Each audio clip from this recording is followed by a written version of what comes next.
최근 트럼프 관세 정책에 분노한 유럽인들이 미국산 제품이라면 먹지도 마시지도 타지도 않는다며 대대적인 불매 운동을 벌이고 있다고 합니다.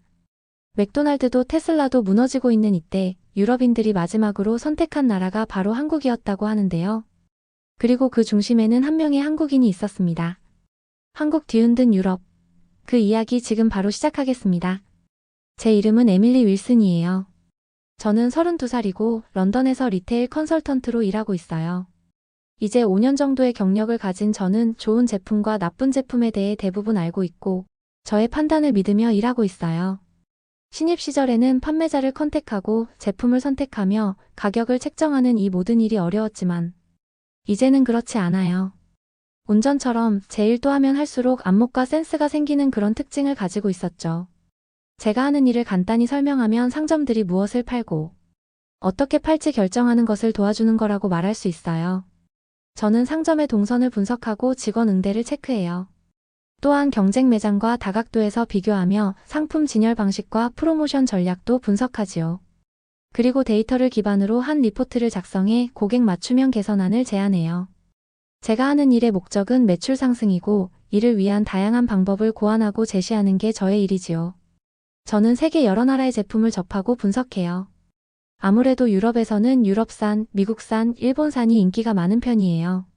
그러던 제가 한국산 제품에 대해 진지하게 생각하게 된 것은 올해 겨울이었어요.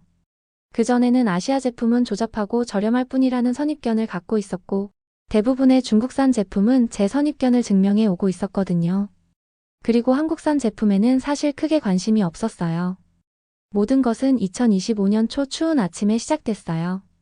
저는 출근할 준비를 하면서 뉴스를 보고 있었어요. 기자는 유럽 전역의 사람들이 미국에 화를 내기 시작했다고 말하고 있었어요. 트럼프 대통령이 무역에 세금을 올려서 미국 제품이 유럽인들에게 더 비싸게 만들었어요. TV에서는 사람들이 콜라 병을 쓰레기통에 버리고 시위자들이 맥도날드 매장 밖에서 표지판을 들고 서 있는 모습을 보여줬어요. 잘 됐네 라고 저는 생각했어요. 미국 회사들이 이 상황에서 어떤 기분이 드는지 느껴봤으면 좋겠네.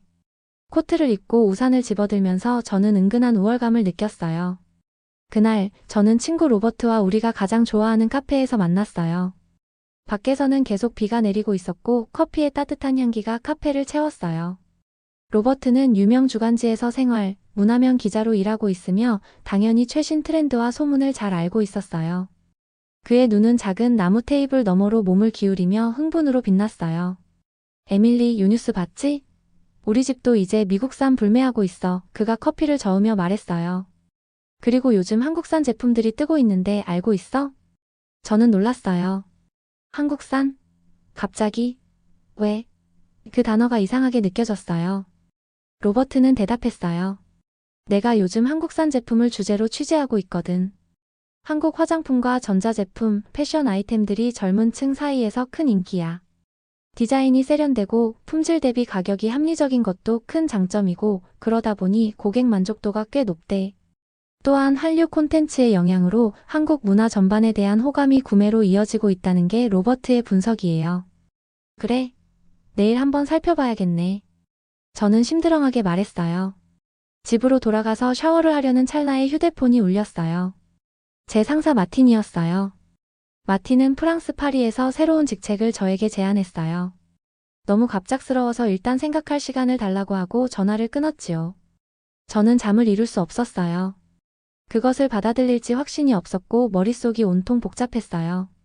그러다가 문득 이런 생각이 들었지요. 이것이 세상에서 무슨 일이 일어나고 있는지 직접 볼 수 있는 기회일지도 몰라요. 아마도 변화의 시간이 온 것일지도요. 저는 침대에서 일어나 창가에 서서 빗방울 사이로 빛나는 도시의 불빛을 지켜봤어요. 제 심장이 빠르게 뛰고 있었어요. 저는 파리를 떠나는 상상을 하며 늦은 밤 잠이 들었고 그 다음날 마틴에게 제안을 수락한다고 대답했어요. 저는 이 새로운 트렌드를 직접 보러 갈 거예요. 런던의 편안한 생활을 떠난 지 2주가 지났지만 저는 여전히 그 사실이 믿기지 않았어요. 제 작은 아파트는 다채로운 상점들과 카페가 있는 번화한 거리를 내려다보고 있었어요. 매일 아침 저는 아래층 베이커리에서 올라오는 신선한 빵 냄새에 잠에서 깨어났어요. 모든 것이 새롭고 흥미로웠지만 또한 조금은 무서웠어요. 제 새 직업은 프랑스 사람들이 무엇을 구매하고 있는지 연구하는 것이었어요. 저는 파리 전역의 상점들, 시장들, 가게들을 방문해야 했어요. 간단한 일처럼 들렸고 저는 그것을 잘할 수 있다고 자신했어요. 파리를 탐험하는 셋째 날, 저는 르 마레라는 지역의 작은 카페에 앉아 있었어요. 의자는 작고 빨간색이었고 테이블은 둥글고 불안정했어요. 저는 카페에 오레를 한 모금 마셨는데 런던에서 마시던 커피보다 훨씬 맛있었어요. 사람들이 지나가는 것을 지켜보며 따뜻한 컵이 제 손에 좋게 느껴졌어요. 제 옆 테이블에서는 세련된 재킷을 입은 두 명의 젊은 프랑스 남성이 열띤 대화를 나누고 있었어요. 엿들은 것은 아니지만 그들이 너무 크게 말해서 듣지 않을 수 없었어요. 내 워치 벌써 고장났어. 이래서 내가 미국 브랜드는 거르려고 했는데. 한 명이 신경질적인 말투로 말했어요. 그의 커피컵이 덜그럭거렸어요. 디자인이 세련되어서 산 건데 며칠 지나니까 배터리가 반나절도 못 가는 거야. 또 업데이트는 얼마나 자주 하는지. 기능이 많긴 한데 실제로 쓰기엔 너무 불편하더라고. 화려한 광고에 속지 말았어야 했는데. 쇼핑은 정치적 행위야. 다른 한 명이 진지하게 고개를 끄덕이며 동의했어요. 우리가 무엇을 사는지는 우리가 무엇을 믿는지를 보여주지. 저는 놀랐어요. 사람들이 정말로 정치에 기반해서 무엇을 살지 선택하고 하나요? 그 사람 개인적인 의견이겠지요? 저는 항상 물건이 어디서 왔는지가 아니라 품질이 좋거나 가격이 좋기 때문에 구매해요. 하지만 저는 그들이 말한 것들이 제 머릿속을 떠나지 않았어요. 그날 밤 저는 다음날 파리의 유명한 시장들을 방문하기로 계획을 세웠어요. 저는 사람들이 정말로 구매하는 것을 바꾸고 있는지 직접 보고 싶었어요. 다음날 아침은 밝고 화창했어요. 손에 노트북을 들고 목에 카메라를 걸고 저는 먼저 몽조이 시장을 방문했어요. 시장은 치즈부터 옷까지 모든 것을 파는 다채로운 가판대들의 미로였어요. 공기는 향신료, 꽃, 신선한 과일 냄새가 났어요. 사람들은 가격을 외치고 큰 소리로 흥정했어요. 그런데 생각보다 정말 미국 제품들이 진열대에 많이 없었어요. 코카콜라 대신 제가 발음할 수 없는 이름을 가진 지역 음료들이 그 자리를 채웠어요. 나이키 신발은 수제 가죽 디자인의 작은 프랑스 브랜드로 대체되었어요. 그리고 거기 여러 가판대에 자랑스럽게 진열되어 있던 것은 밝고 다채로운 포장의 한국 라면 상자들이었어요. 저는 시장 판매자 중 한 명 곱슬거리는 회색 머리와 친절한 눈을 가진 중년 여성에게 다가갔어요. 그녀의 가판대는 작지만 깔끔했고 전 세계에서 온 식품들이 줄지어 있었어요. 실례합니다. 저는 한국 라면을 가리키며 말했어요. 한국 라면이 잘 팔리나요? 여성은 아는 미소로 저를 바라봤어요. 아, 당신은 영국인이군요. 억양으로 알 수 있어요. 그녀는 라면 포장 중 하나를 집어들었어요. 이 라면은 맛있어요. 특히 불닭볶음면 같은 매운 라면은 젊은 고객들 사이에서 챌린지처럼 유행이고요. 넷플릭스에서 본 한국 드라마 속 주인공이 라면 먹는 장면을 따라해보려는 사람들도 많아요. 저는 얼굴이 뜨거워지는 것을 느꼈어요. 제가 잘 몰랐던 것이 트렌드가 되었다는 것을 인정할 수밖에 없었지요. 직업상 이러한 변화에 민감했어야 하는데 무지했던 거예요. 그날 저는 4개의 시장을 더 방문했어요. 각 시장에서 저는 똑같은 것을 보았어요. 미국 제품들이 사라지고 지역 제품들이 확장되고 한국 제품들이 다양하게 나타나고 있었어요. 바스티유 시장에서는 심지어 사람들이 작은 가판대에서 한국 미용 제품을 사기 위해 길게 줄 서 있는 것도 보았어요. 그날 저녁 제 아파트로 돌아왔을 때 발이 아프고 머리가 어지러웠어요. 저는 신발을 벗어던지고 침대에 푹 쓰러져 천장을 바라보았어요. 그날 밤 저는 제가 본 것에 대해 계속 생각했어요. 방 어둠 속에서 저는 노트북을 열었어요. 파란 빛이 제 얼굴을 비추는 가운데 저는 한국 제품에 조사하고 분석하고 정리하기 시작했어요. 그들의 품질, 제조 과정, 그리고 그 뒤에 있는 가치에 대해 읽으며 몇 시간이 지났어요. 마침내 노트북을 닫았을 때 태양이 떠오르고 있었어요. 새들이 제 창문 밖에서 노래하기 시작했어요. 새로운 날이 시작되고 있었고 저의 내면에서도 새로운 무언가가 시작되고 있었어요. 제 인생에서 처음으로 저는 수년간 가져온 믿음을 의심하고 있었어요. 그리고 그것은 제가 인정하고 싶은 것보다 더 저를 두렵게 했어요. 제 손가락이 노트북 키보드 위를 날아다녔어요. 전에 없이 빠르게 타이핑했어요. 몇 년 만에 정말 신이 났어요. 태양이 제 아파트 창문 밖에서 떠오르고 있었고 파리의 스카이라인을 황금빛으로 물들이고 있었지만 저는 전혀 잠을 자지 않았어요. 제 인생을 영원히 바꿀 계획을 세우느라 너무 바빴어요. 제 연구는 저에게 놀라운 것을 보여줬어요. 한국 제품들은 단지 좋은 품질이 아니었어요. 많은 제품들이 노동자들을 공정하게 대우하고 환경을 배려하며 정말로 창의적인 디자인을 만드는 기업들에서 왔어요. 저의 선입견이 진실을 제대로 볼 수 없게 했다는 것을 깨달았어요. 그리고 이제 저는 한 가지 큰 질문에 대해 생각하지 않을 수 없었어요. 만약에 저는 침대 위에 펼쳐진 메모들을 보며 혼잣말을 했어요. 만약 제가 유럽인들이 이 제품들을 발견할 수 있는 장소를 만든다면 어떨까요? 저는 제 아이디어를 온파리라고 이름 지었어요. 단지 상점이 아니라 사람들이 한국 제품과 그 뒤에 있는 가치에 대해 배울 수 있는 장소요. 밝고 환영하는 공간을 상상했어요. 사람들이 전에 본 적 없는 제품들을 만지고 느끼고 시도해 볼 수 있는 곳이요.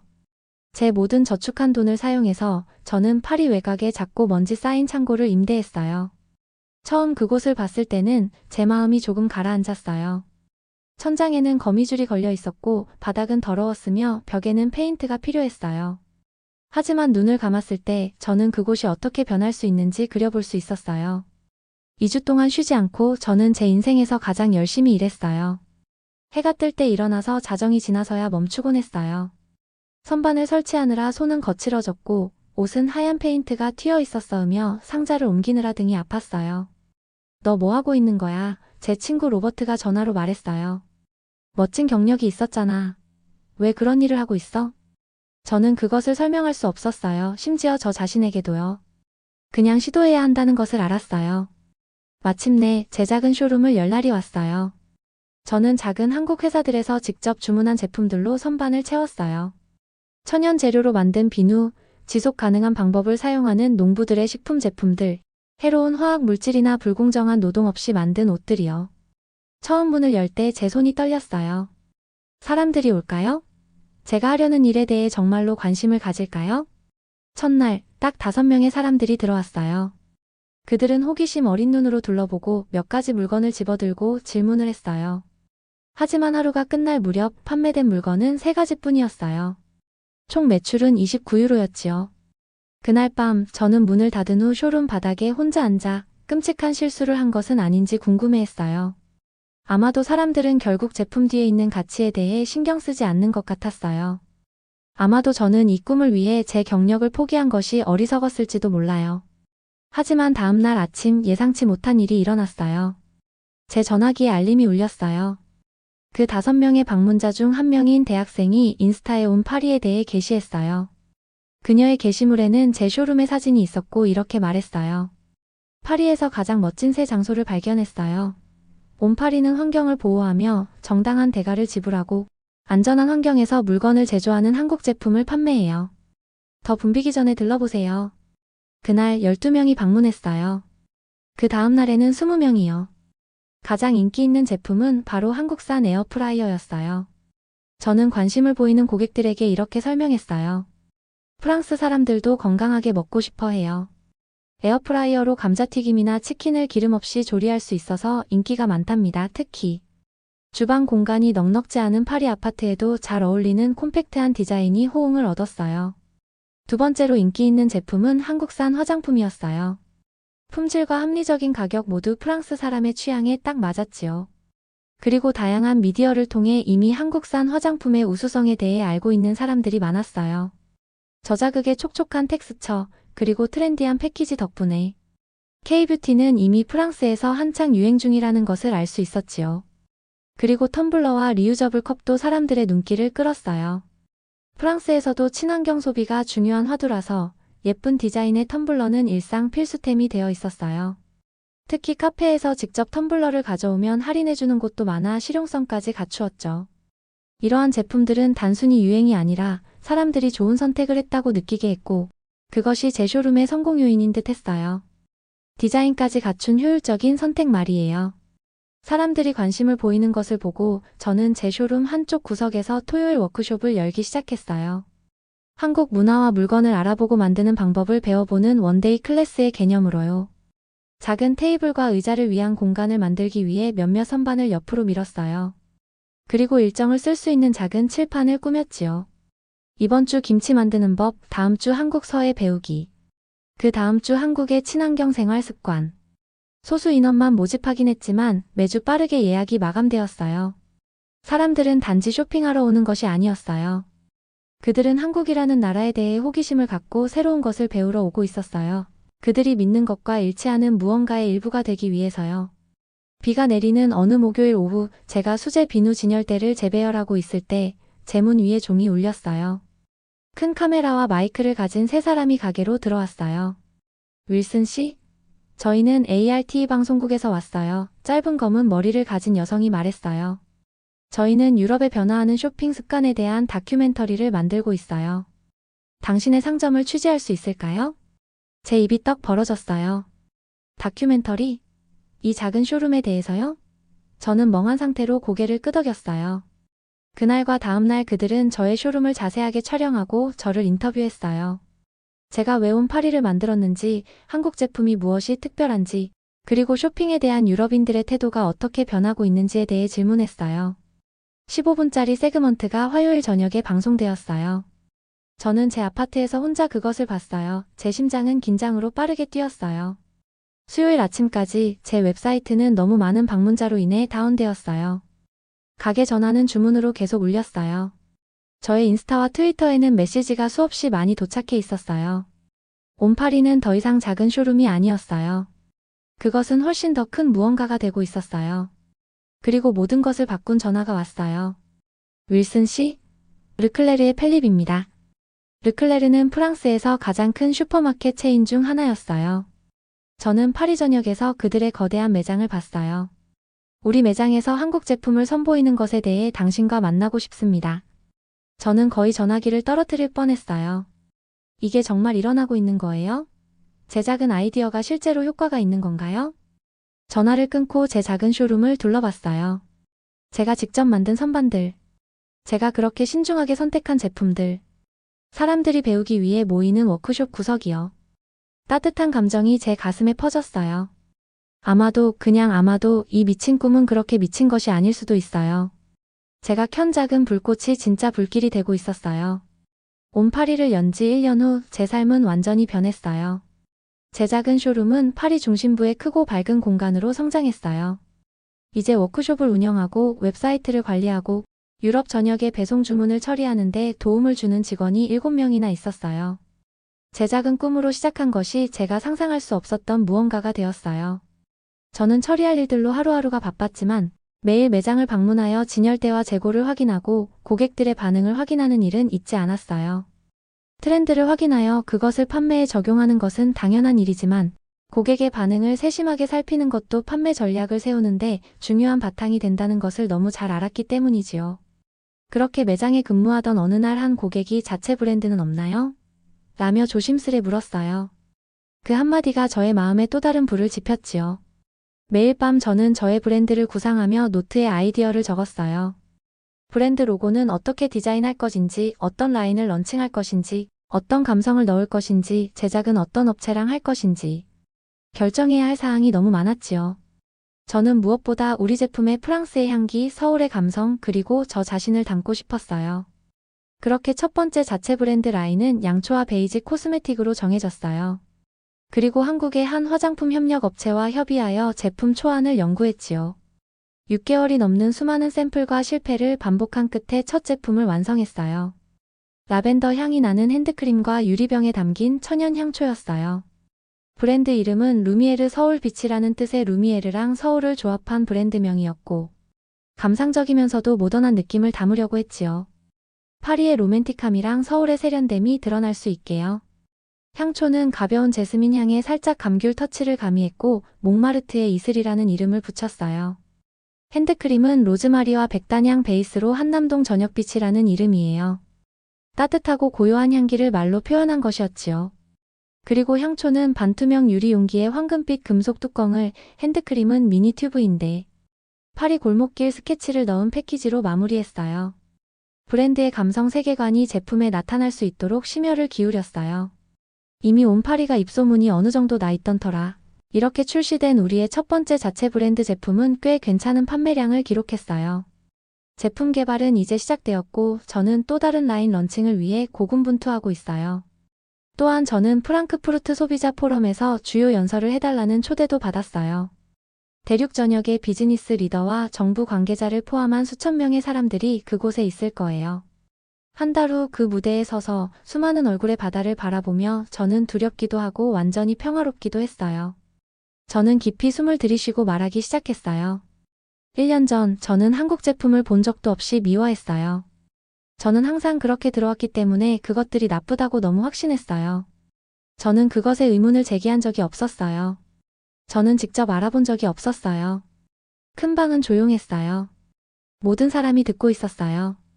쇼핑은 더 이상 단지 뭔가를 사는 것이 아니에요. 우리가 무엇을 사고 왜 그것을 선택하는지가 중요해요. 진정한 가치를 가진 기업과 국가만이 이 새로운 세계에서 살아남을 거예요. 제가 계속 말하면서 제 목소리는 더 강해졌어요. 세상에서 가장 강력한 힘은 어떤 거창한 슬로건이나 큰 운동이 아니에요. 그것은 우리가 매일 하는 작은 선택들이에요. 우리가 무엇을 사는지, 우리가 무엇을 믿는지, 우리가 누구가 되기로 결정하는지. 제가 말을 마쳤을 때 박수는 너무 커서 귀가 아팠어요. 하지만 저는 거의 듣지 못했어요. 제 마음은 이미 새로운 아이디어, 새로운 가능성으로 가득 차 있었어요. 그날 밤 호텔 방으로 돌아와서 저는 제 일기에 썼어요. 저는 무지에서 태어난 호기심으로 이 여정을 시작했어요. 하지만 한 작은 걸음, 호기심의 한순간이 변화의 물결을 만들었어요. 이 이야기는 아직 끝나지 않았어요. 미래는 여전히 우리가 매일 하는 작은 선택들로 쓰여지고 있어요. 제 창밖으로 프랑크푸르트의 불빛이 별처럼 반짝였어요. 저는 혼자 미소 지었어요. 내일은 새로운 도전, 문화 간의 다리를 건설할 새로운 기회를 가져올 거예요. 그리고 저는 그 모든 것에 준비가 되어 있었어요. 때때로 가장 위대한 여정은 우리가 잘못될 수도 있다고 인정할 때 시작돼요. 그 하나의 인정이 모든 것을 바꿨어요. 저뿐만 아니라 두 대륙을 위해서요.